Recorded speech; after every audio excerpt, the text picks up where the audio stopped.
there's one thing you could do that honestly makes the most sense. And that's bring back your two best players on that team. It's to sign them to supermax deals and move forward. Maybe move Marcus Smart. Maybe move an Al Horford. Maybe move a Malcolm Brogdon who you just got. Maybe move a Derek White. Move pieces around your two main stars and move forward. I think that's honestly your best outcome. Because since, honestly, Marcus Smart came to the Celtics in 2014 and 15, in that year, the Celtics have never missed the playoffs. They've made it to 5 Eastern Conference Finals. They made it to 1 NBA Finals. Marcus Smart, Jason Tatum, and Jaylen Brown together have never missed the playoffs. Jaylen Brown individually, who was 1 year before Tatum, never missed the playoffs. Marcus Smart, who was 1 or 2 years before Jaylen Brown, never missed the playoffs. So since those three have been together, and even individually, those three players, they've never missed the playoffs. However, there have been some definite rough patches, and Jaylen Brown, he had some not so great comments about the fans of Boston.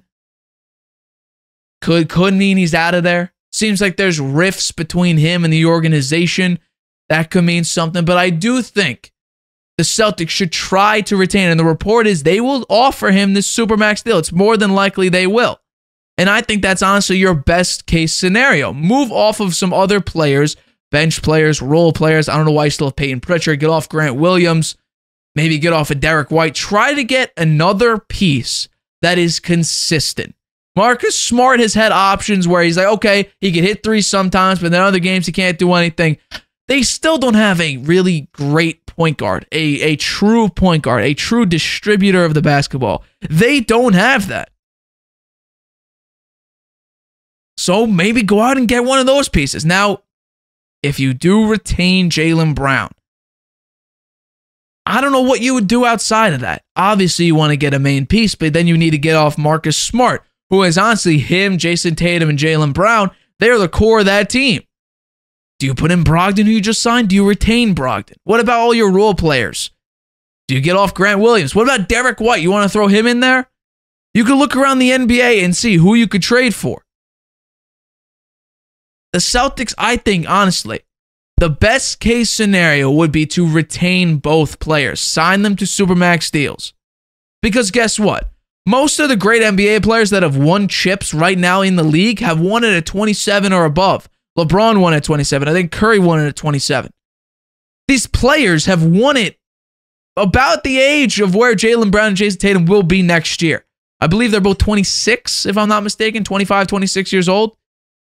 So the Celtics need to do a little bit of work to, form this roster so it could go back into championship form.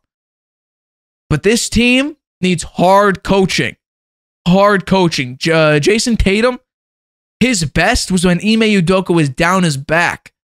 He needs hard coaching. Jaylen Brown had a little bit of a problem with maybe, the rumors about the Celtics trading him for KD. And maybe, it sticks in his craw a little bit. However, I do think if you get the pieces around him that you could succeed with, like a distributor, which they still don't have. Marcus Smart is not a distributor. I thought Malcolm Brogdon would be in the starting lineup. He wasn't the guy I really thought he would be. However, he was 6th man of the year, so he was good enough. You need a true point guard. Go find somebody. Or pick one up in free agency. There's not many options out there, but you could find, a diamond in the rough. Maybe Fred VanVleet, who could be available. So, there you go. That's what I would do. If I was the Celtics GM, I would go out and get myself a true point guard. Try to move off of pieces that you don't necessarily need, and you also need to retain your two stars in Jason Tatum and Jaylen Brown. Sign the supermax deals.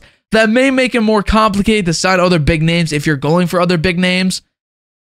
But, here's the thing. If someone makes you a great offer for Jaylen Brown, I would do it. If someone gives you tremendous pieces, maybe like a Julius Randle or something like that, some very, very good pieces, obviously it'd be Julius Randle and other players, of course, or other picks. I get that, but Julius Randle will be the main star of that trade.